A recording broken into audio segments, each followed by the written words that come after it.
Good morning on the West Coast, good afternoon on the East Coast, and happy days everywhere in between. Today is Wednesday, June 25th. And as I always say, it's a beautiful day to have a webinar. By the way, I said on yesterday's webinar, I'm going to say it again today. Happy summer, everyone. Happy freaking summer. What a wonderful, beautiful time of year. I'm John Yarrington, CEO of the Performance-Driven Marketing Institute, a 501c6 not-for-profit trade association dedicated to protecting, promoting, and advancing the direct-to-consumer and performance-driven marketing industries. And on behalf of the entire PDMI family, it's my pleasure to welcome you back to yet another fun-filled and exciting episode of the PDMI Take 20.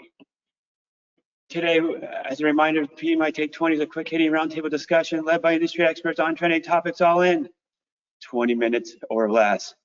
Today, we're joined by 4 amazing industry friends, including Doug Bognar of Apex Media, Carey Chase of Modus Direct, who will be joining us shortly, Sean Robertson of NBCU Universal, and Greg Silvano of Buyist. And together we'll be kicking off the summer season with the PDMI's 5th annual summer reading list. Whether you're headed to the beach, the pool, the lake, or taking a transcontinental flight to somewhere exotic, arming yourself with a good book this summer is absolutely a must. However, before we get started, please allow me to do a little housekeeping. If you'd like to ask a question, and we encourage you to do so, please use the questions tab located in your control panel.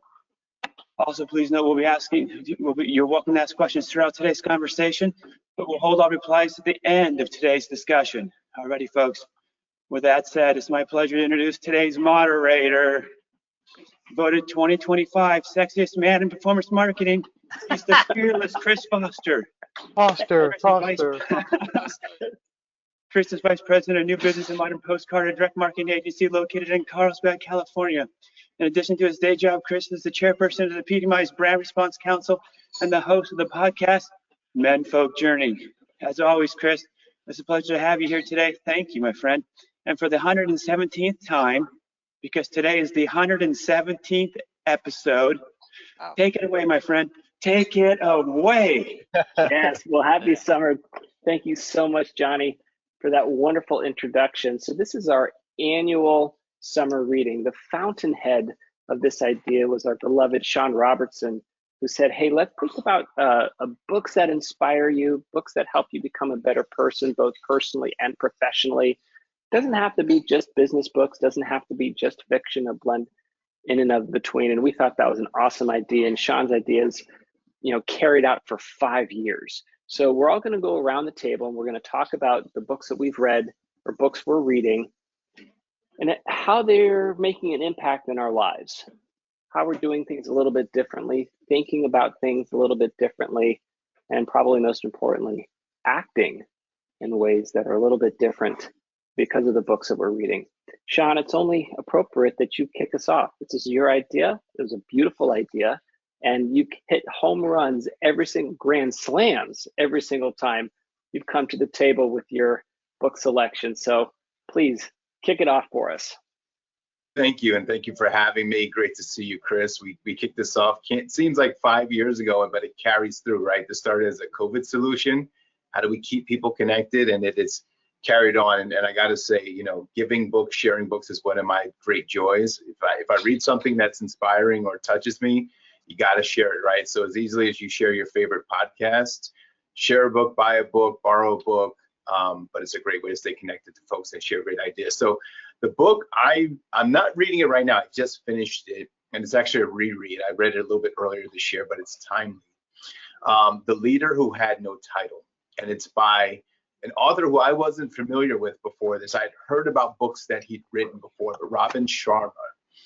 He wrote The Monk Who Sold His Ferrari.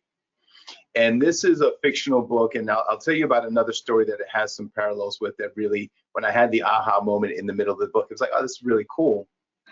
But the story is about our main protagonist, Blake Davis is the main character. Blake is a book salesman here in Manhattan, in New York City.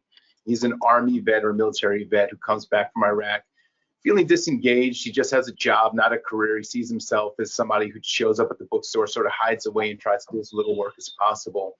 And one day he gets a visit from a guy that he has no clue who this gentleman is. He's another employee of the corporation that owns multiple book locations. And this gentleman's name is Tommy Flynn. Tommy's an eccentric guy in his mid-70s, and it turns out that he's a friend of a childhood friend of Blake's dad. His mom and dad had passed away, so that was another reason why he was a bit disconnected and just sort of muddling through life. And Tommy shows up and takes Blake through a 2-day journey. The first day is essentially just telling him, hey, here's who I am, here's my attitude, and although he shows up a little bit disheveled and he doesn't seem like anybody special, it turns out that Tommy's actually the #1 bookseller in the company, winning annual awards. He's getting sent on trips, and he sits down with the CEO and executive team because they value his input, and he shares some of his insight, right? And the book really just taps into like 4 main themes. It's personal excellence, innovation, authenticity, and service. I think something that any of us on this call or anybody in the audience would find relevant to our business today, right? And after he sets, the setting, he's like, listen, if this is something you're interested in, right? I promised your dad that I would take an interest in you after he wasn't going to be around. So I've shown up after we've gotten this connection point. And the next day he says, meet me at a cemetery early in the morning. I think it's like around 6 a.m. Interestingly enough, this gentleman who shows up unassuming, right, Tommy, shows up in a Porsche. And in the back of the Porsche, he has a gold bar. I won't spoil it for you, anybody who wants to read the book, but that all has significance in the end of the story. But throughout the day, he takes our protagonist Blake on a trip where he meets 4 different individuals. And I'll tell you who they are and sort of what the background is here. The first is Anna. She's a housekeeper at a high-end hotel. And if anybody's ever been to the Four Seasons, and you know how the Four Seasons operates, where any employee of any rank, they have a budget or allowance that their goal is to make your stay as a guest the most exceptional stay ever. But Anna embodies that, where she operates like a CEO of the hotel, and she's a housekeeper, right? And she says, here's what this job means to me. And as a result, I have an audience with our executive team, anybody who stays, celebrities, actors, actresses. When they stay at this hotel, they ask to be placed in a room that's under my care, and here's why. And she sort of just shares, her mindset of delivering excellence, and no matter what you do, no matter what your position is, right? Going right to the title of the book, The Leader with No Title. Next, he meets Ty Boyd, and he's like a skiing philosopher. This is a multi-world champion downhill skier who, in our story, owns a ski shop in Manhattan. And he talks about leaning into the most difficult parts of your challenge, like a downhill skier, right? When you're on that edge, what seems the most dangerous and the most fearful, if you lean away from it, that's when you're going to get hurt. That's when you're going to mess up that run or potentially do worse. You have to lean into what makes you most scared. And then he meets Jackson Chang, a former CEO who is preparing to open up a private, what would eventually be a public garden on the rooftop of the New York City Library. And up there, he has the most beautiful garden that he's curated. And he talks about these bland seeds, and on their own, unless properly placed in soil and nurtured, they'll do nothing. But in the right environment with the right sort of attention, they can become these massive trees or these beautiful plants and flowers. And ultimately, he ends the day with this gentleman, Cal, who's a shoe shiner, right? And you've all seen, whether it's a window cleaner or a shoe shiner, somebody that approaches what is otherwise a mundane task with massive amounts of enthusiasm, right? And they take on that job as if it is the most important role in the world. And when I thought about this story, the parallel that struck for me was A Christmas Carol, right? Somebody shows up in the middle of the night and takes our protagonist on this journey where they visit with different strangers, and you learn things that you take along the way. So I'll wrap it by delivering, and the book is full of acronyms, but it has 3 that I wrote down that really should stick with you, right? So IMAGE, which is a framework for personal leadership. And IMAGE, it stands for innovation, mastery, authenticity, guts, and ethics. SPARK, which is a model for igniting leadership in others. And the acronym here is S, speak with candor. P, prioritize relationships.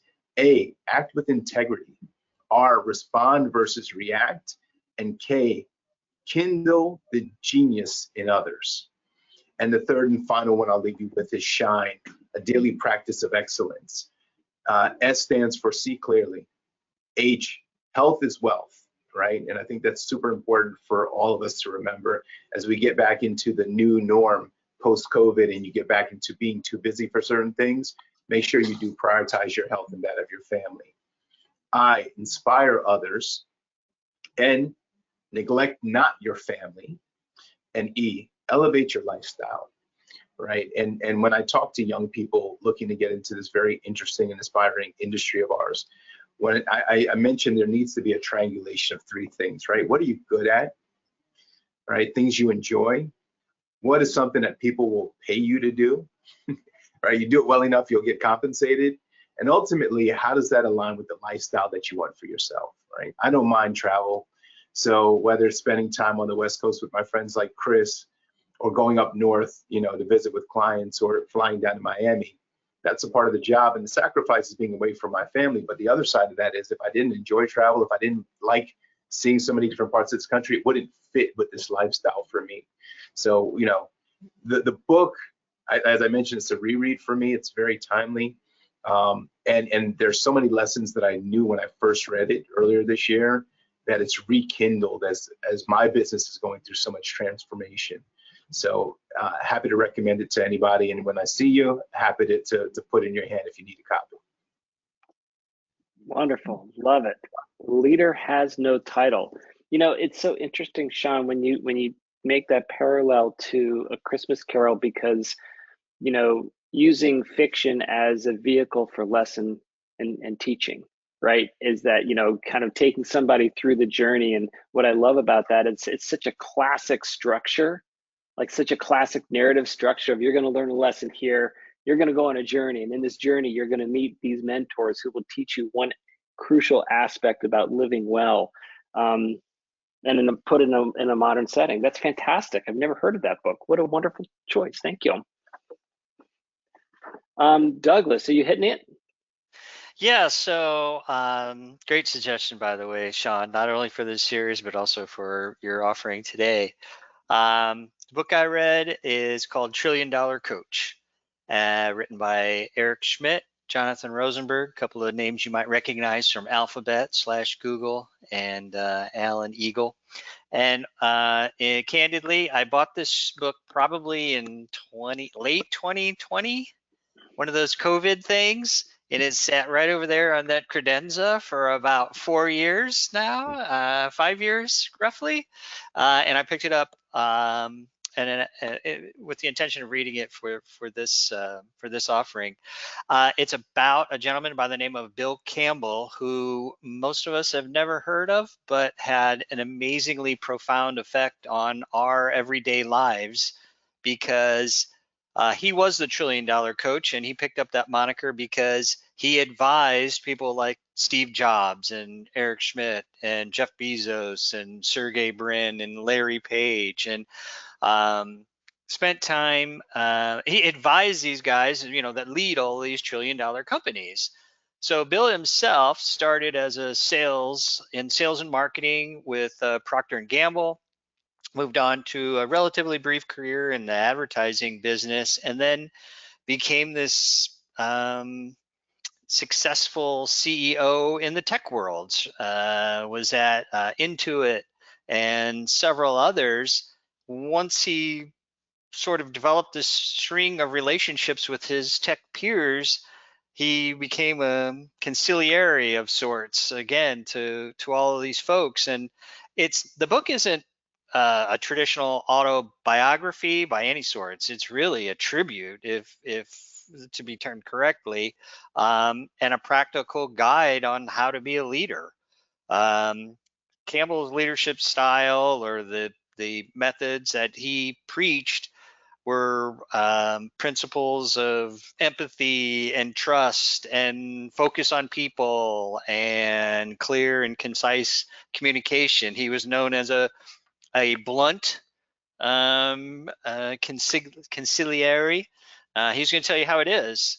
But crucially, he fostered and developed a culture and an atmosphere of trust in the organizations that he ran and counseled that gave him the ability, or gave he along with his team safety, so that they could actually go ahead and take risks and share and push back, share their fears and push back on things they didn't think were, correct in the company. So it's an amazing book. I really enjoyed it. I'll hit you with my key takeaways here. Number one, people are the foundation of success.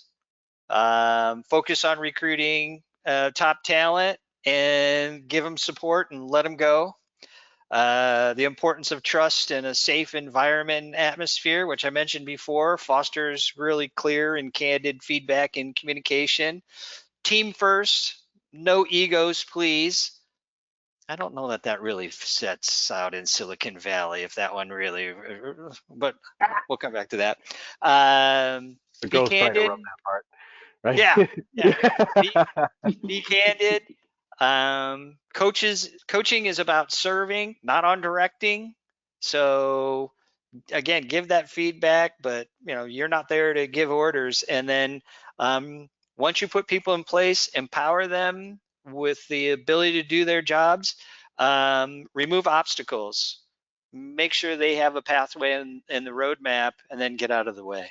So be an advocate for your team, for your company, and those individuals that you run into the organization. So pretty much it. You know what I love about that is I've heard from multiple sources over the years about the emotional trust and safety. Sorry, the emotional safety, and that it's a safe place. And it sounds, hokey, but it's lack of that. We've all seen companies that, it's a beat down. If you make a mistake, you get jumped on, and it's a terrible thing. And to hear it from somebody that high level, somebody that has had that level of success, that's a critical thing, is super important to hear. Hey, guilty. I have worked for very strong-willed CEO who I slowly transitioned from giving him my best advice to telling him what I thought he wanted to hear. Bingo. Is the Saddam Hussein thing, right? It's like he thought he had all the things he had, because if you told him otherwise, you were killed. Well, yeah, I didn't work for him, but no, yeah. More extreme example. Yeah. Funny. What I love is some of the common threads, because what I love about these books and these ideas is that there are these common threads that rise to the surface that are suddenly ubiquitous, either if it's in a fiction format or not. So Sean was talking about the one who was the gardener who was kindling these plants in the rooftop from a seed, and there's care and there's nurture, and you create this safe space for these places to thrive, right? And then you let the thing do its thing because it's going to thrive, right? And it's the same works with people too. That's wonderful. That's a great example. Again, it's another book that I haven't heard about, and I absolutely want to now read so I can understand that vision of leadership. That's great. Greg, you're up. I'm up. Welcome in, Carey.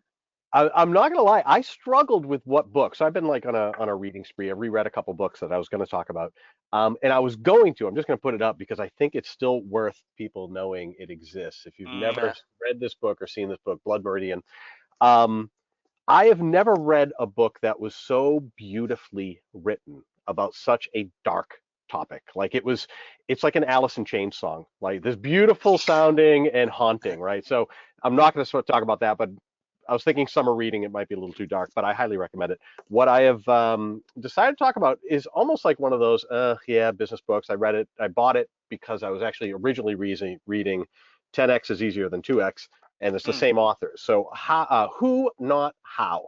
And I bought it because I was like, it's a couple hundred pages, I'll just crank through it. Transformative. Like it's had a genuine impact on me, and I've gotten in the habit of taking notes as I read books now. I have an Apple Notes, tag for books, and I'll either dictate lines or I'll take a picture if it's a big quote and put in the text from the image, so that I can go back and just remember the things that I liked about that book, because I'm reading a lot, so I tend to forget. And there are 7 things that I wrote down from this book. And here's the general concept is that instead of saying, how do I do this? How do we get this done? It's who's going to do this? And that's the line. Who is going to do this? And it's a couple things. One is that by saying who is going to do this, you're committed. You've done it, right? It is now you're talking about getting it done instead of this, theory of how will we ever do this? So who, not how. And the 7 things that I took note of, and I wasn't going to use this line. I was actually going to paraphrase it until Sean, one of your quotes was talking about genius. And he uses the word, your focus on your genius. And I kind of think it's a hokey kind of way of saying, things you're good at and the things you bring value at. But I'm going to use the word genius because you introduced it already. Number one is that he says you have to delegate everything except your genius. Everything. We're talking if it is not the thing that you bring value to, that you and you alone as a unique individual, the business owner, if it is not that coming out of you, delegate it. That's the key part of the book. It is who, not how. The line that really got me hooked on the book was that it is not about time management. It is about attention management. Where is your attention? And if you are getting poked, pulled in one direction, an email over here, you have a meeting coming up in an hour, a webinar in an hour, and you're like, okay, well, I got an hour. I'm not going to really do a deep dive into this. So what I do now, and this is what I mean by a deep impact on me, I have booked Tuesdays, Thursdays, and Fridays blocked. There are no meetings, there are no calls for me. So 3 days out of the week, you cannot get a hold of me unless it's on fire and I'm holding the fire extinguisher. My team knows it. I book all of my meetings. Honestly, if this were not on a Wednesday, I would not have done the webinar. So I do everything on that's client facing and things that require Zoom on Mondays and Wednesdays only. And those 3 days, Tuesdays, Wednesdays, and Thursdays, and Friday, are for me to do deep strategic planning of what we're doing, communicating with the team, making sure that everybody is able to do what they need to do. So a big part of that book is attention is more valuable than time, attention management. Number 3 is, I love this line, procrastination is a sign of wisdom. It means that it's a great idea, but you are not the one to be doing it.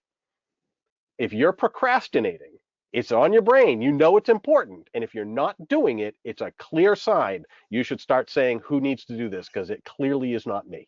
And I think I've resonated with that. I'm like, perfect, great. Number 4, and this was a big mindset change for me. Employees are not expenses, they are investments. And to go from that cost to a investment, attitude, they're a force multiplier. And it's a very different way of looking at things. And I went from saying we're going to have 3 interns to 6 interns. I actually put down the book and I put out get 3 more. We're getting more of them. And one of his lines is that nothing happens until you commit. So I was like, commit to this. We'll find the work that needs to be done. We'll set that all up for them. We've taken people who were part-time. They're now full-time. Right. So it's like that is they're not expenses. They are going to free up the time so that I can get the real important strategic work done and actually run the business instead of being in the weeds. So that was number 4. And another part of that was if money can solve your problem, you do not have a problem. Spend the money, solve it, get it done, like get it off your plate, move on to the next thing. And that's the employee side. So 5 out of 7 is you will always lose to a team if you are going solo. And one of the analogies he gives is Michael Jordan, best of the best, but until they brought on Pippen and Dennis Rodman, they weren't winning any championships, none, right? Once you got the team around Michael Jordan, his genius was able to actually be executed, and the team won, I forget how many, 3-peat at least, but I forget how many over the 90s. So you will always lose to a team if you're going solo. And that's a big shift for me. I've always been about small team. I want to be as small as possible. I joked I want to be bought for $1 billion, and the headline would be that we were a 2-person company. 2-person company gets bought by $1 billion. It ain't going to happen, right? We have to hire. We have to scale with people. Number 6, clarity is the leader's job, not hand-holding. And I've been doing this all month since reading the book, making sure that everybody understands the guardrails, the direction that we're heading, the guardrails, what they are responsible for, when I need to be looped in, when I do not need to be looped in. You own this. It is yours. And that goes to the whole emotional safety, right? It's that safety net. You're not going to get in trouble. If we make a mistake, we'll fix it. It's not that big of a deal. And then the last one is that results reveal your commitments, right? And the line was, you can't fake your priorities. At the end of the day, look at the results, and that's what you were actually committed to. So lots of little things. I think it's certainly an easy read, lots of stories and examples, but I think the message is spot on. Highly recommend it. Awesome. That's fantastic. And what I love about, we talked about it at the top of the hour, is like reading books that not only help you think differently, but most importantly, act differently. It seems to me, Greg, that you're a better CEO by being open to and inspired because of this book. I'm finally a CEO. Interesting. Now you understand what that means. Yeah, exactly.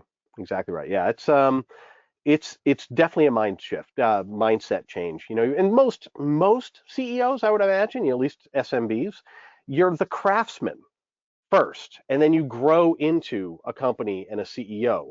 And letting go of that craftsman part is tough to do. But at some point, we're plateau. We're going to plateau, and you can't grow unless you start acting like a CEO. Yeah, that's wonderful. And what I love about this is that not only your ability to be open to that book and to take those lessons in, but you could fundamentally impact and change the lives of the people who are working for you. So it radiates out, like the impact radiates. That's wonderful. Congratulations. Thank you. Yeah, appreciate it. Right. Carey, you're up. All right. It was 6. It's 2 3-peats. First of all, bulls. And one, right there. I know we're a little bit over time, so this will actually be, and in all honesty, it was one that I picked. I started, but I have not finished. But I think it's interesting, especially in comparison to hearing some of the other books. It's called Quiet: The Power of Introverts in a World That Will Not Stop Talking. And it's actually about 12 years old, 2013. So I have a feeling that this has gotten even more so. But it just really, as kind of an introvert who's an extrovert within my introvert world, I really thought it was really interesting, because you do see in this social media world that you really need extroverts are really getting ahead, and it references kind of the early 1900s to the 20th century, and how extrovertism really became a dominant factor, especially within business. And what this really kind of looks at is both the nature, it's more of a sociology, but nature versus nurture. How do people become introverts, extroverts? Are they born that way? Are they not? Is it a combination of the two? And then, the personal choices that we all look at, are we kind of predetermining our destiny, or is this part of it? And what really kind of I'm excited to get to is understanding the dynamic between introverts and extroverts, and also using that to your benefit, because introverts tend to be a little bit more focused. They tend to have what Greg was talking about, deep thinking, listening, kind of maybe carving out times where you can kind of get in tune with your inner introvert. Creativity, these are all hallmarks of introverts, and that sometimes that gets overshadowed because extroverts are out there talking. So we'll have a book report after it's completed, but I thought that this was something, again, kind of a little bit easy, a little bit more on the sociology side of things, but something that we can all kind of learn to either, especially the working within each other. I think that really is something that we all would be better to learn. That's wonderful. I love it. My wife is an introvert, and she's the most effective person in her company in terms of how she manages to deal with people and work with people. And she doesn't talk about herself, but everybody talks about her and what she's doing for the business. And there's another book, and I can't remember it off the top of my head, Carey, but I'll send it to you. And it's about, because I'm more naturally extroverted. I know that comes to a shock to all of you, because I seem so shy and retiring in front of groups of people. But I had to learn more about her introverted nature, and be more aware of it, and be not necessarily more appreciative of it, but realize how impactful that can be, especially in a business environment, right? It's the introverts who are going to be thinking more insightfully, right? It's the introverts who are going to solve problems internally and figure out why things are happening, not necessarily the show of it. So if you do have introverts in your organization, make sure you cultivate them and let them be their introverted self, but really figure out how they can really impact the business, because introverts can have absolute superpowers in a family and in an organization. So Carey, are you naturally introverted? I think so. Yeah. Like I said, it takes me a while to warm up, but I'm comfortable in my own skin, and I'm comfortable in a group. Yeah, I will sit in a corner and make fun. Right. Used to be. Observe. Right. Yeah. Observe. Not make Observe, Judge. observe, and thanks. We know. Some of these I'll people know. Thank you so much, guys. These were awesome. So I'll wrap this up. And this is a relatively new find for me for the last couple of last month or so. And there's a lot of there's always been uncertainty. Everybody knows that, and not only in the world but also in the in the business environment. And so what I started to do is kind of think about some of these themes that we're going through, not only the books that you guys talked about, but some older books. And so I picked up this book, which I thought was interesting. It's called The Daily Stoic, and it's meditations and daily reflections. And it's the idea of taking some of these Stoic philosophers and kind of applying them in daily life. And so the Stoic philosophers, it started off with Zeno, way back machine, and then Epicurus, and then there's the OG Marcus Aurelius, who's the Roman emperor. And the Stoic virtues are courage, temperance, justice, and wisdom. And the idea is, how do you apply this within your daily life amidst all the noise that's around? And so this book helps me because it pulls up kind of a Stoic excerpt, and then every morning and every evening I write some prompts about what's happening.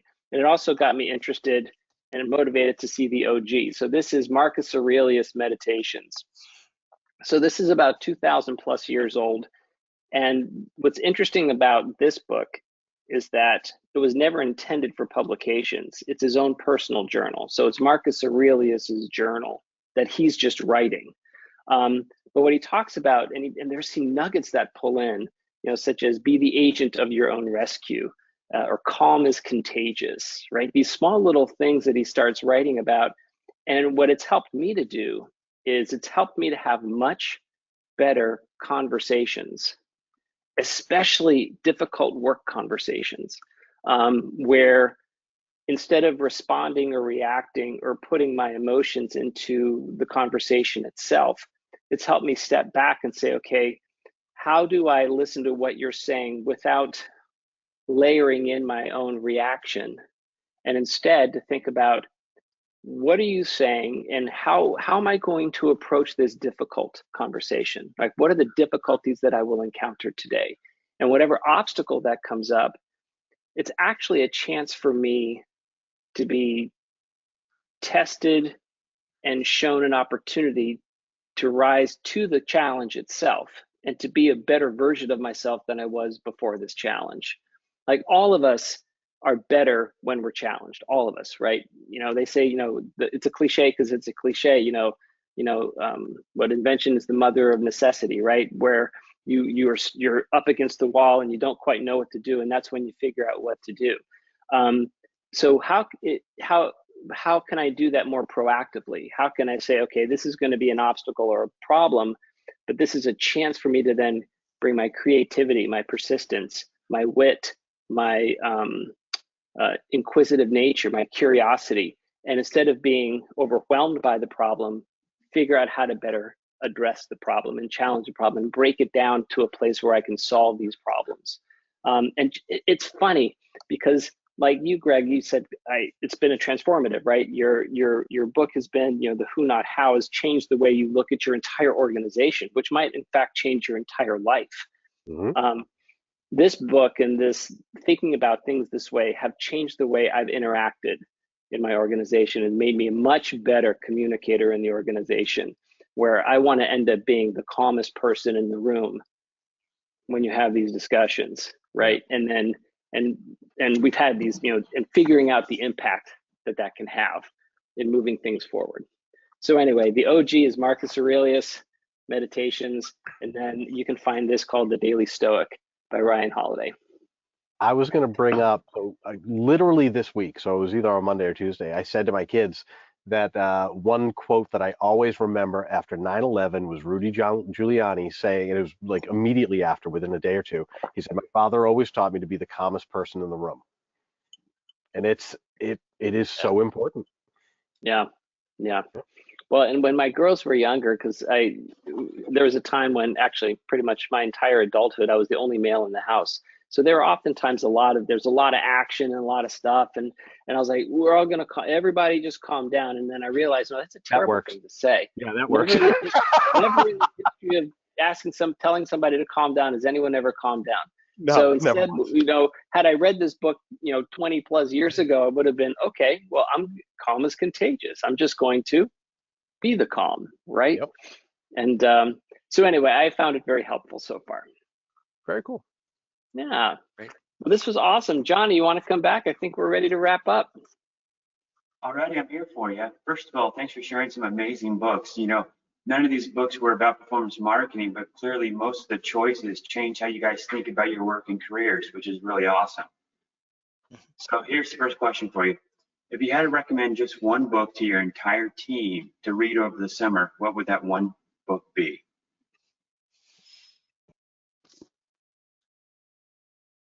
Nice.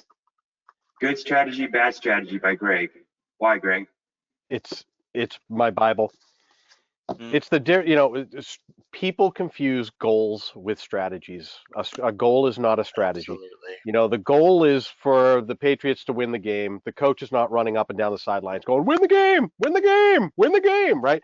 You need a strategy to win the game. And I'm a strategic ninja at this point. There's nothing I do that is not strategized. Everything. Our go-to-market plan, strategy. Our staffing, strategy. Our platform, strategy. Our development, strategy. I ran Buyist for a decade with hope and a breeze. And it was just kind of like, whatever happens, happens. And that's great. And no, everything now is carefully thought out and strategized. Everything. It's a blueprint to a successful business, Greg. I'm sorry, Chris. I want to read Who, Not How. That's how I'm answering that question. Yeah. That's how I'm answering that question. I'm going to read that. Yeah, it's a great book. Yeah. My recommendation is the next book I'll be reading, so I haven't read it yet, but Burnt Out to Lit Up. The same person who recommended the book I shared, the leader who had no title, has placed this in my hand and said, "This is the next book you should read." So I'll let you know how it is. What's it about? It's about burnout, career burnout. Yeah, when you're at your wit's end, how do you just reinvigorate yourself and refocus? Cool. That's cool. Like it. And I would say it was one of the first books I did, The Atomic Habits, I think, for anybody. I think that's a really good starter for a lot of things that everybody here has talked about. Kind of gives a great foundation. Hey, Greg, who wrote Good Strategy, Bad Strategy? So that is Richard Rummelt. And so kind of like, and what started me on him was a book called The Crux, which I highly recommend, also about strategy. So this guy, much like Douglas's, I don't remember the author of the book you're reading, Douglas, but this guy is a strategic god. I mean, he has been strategy consultant for the Department of Defense for Steve Jobs, for one of his examples in here, this book was written in 2013. He gives an example of the chef's kiss strategy, NVIDIA. This was 12 years ago. He's like, they nailed it. And look at them now. They're, if not the most valuable company in the world, they're still in top 5. Like, it's always a battle. Yeah. And that he talks about how perfect their strategy is at the end of this book. And it was 12 years ago. This guy is so good. Excellent. Yep. Thank you. And it's very readable. Like, it's not some Harvard Business School, book, not a Porter, manifesto. Great feedback, gang. Thank you so much. Let's try another question. What's the one book you find yourself rereading over and over again, and why does it keep pulling you back? Oh, wow. I'll go. I've only reread 3 books in my entire life. One was this, which is why it's top of mind. I just reread it. And the other is Anti-Fragile by Nassim Taleb, the guy who came up with the Black Swan theory.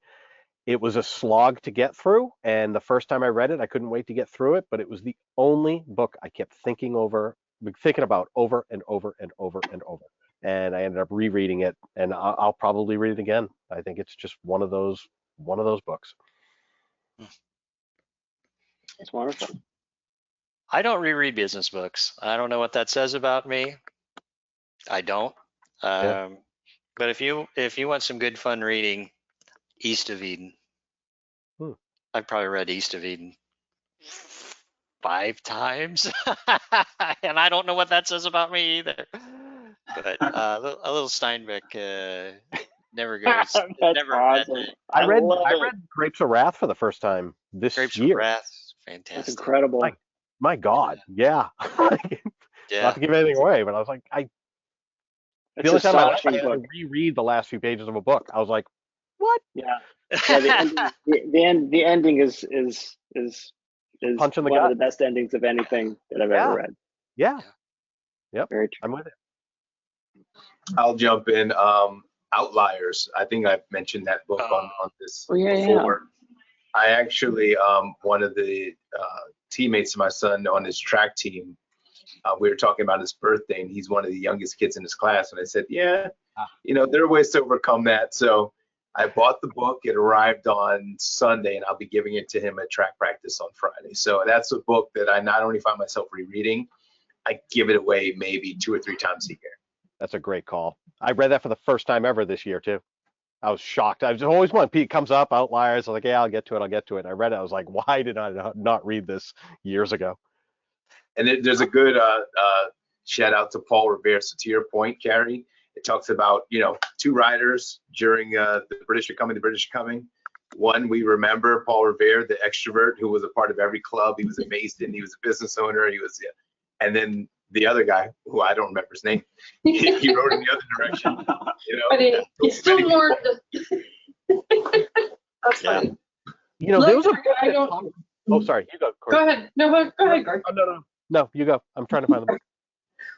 No, Doug, I don't, but The Great Gatsby is one that I like just from a fiction standpoint, and you just find new nuances and something that the teacher that we, were assigned back in 1980 something, right? It just still, it's still very relevant, I think, in today's world.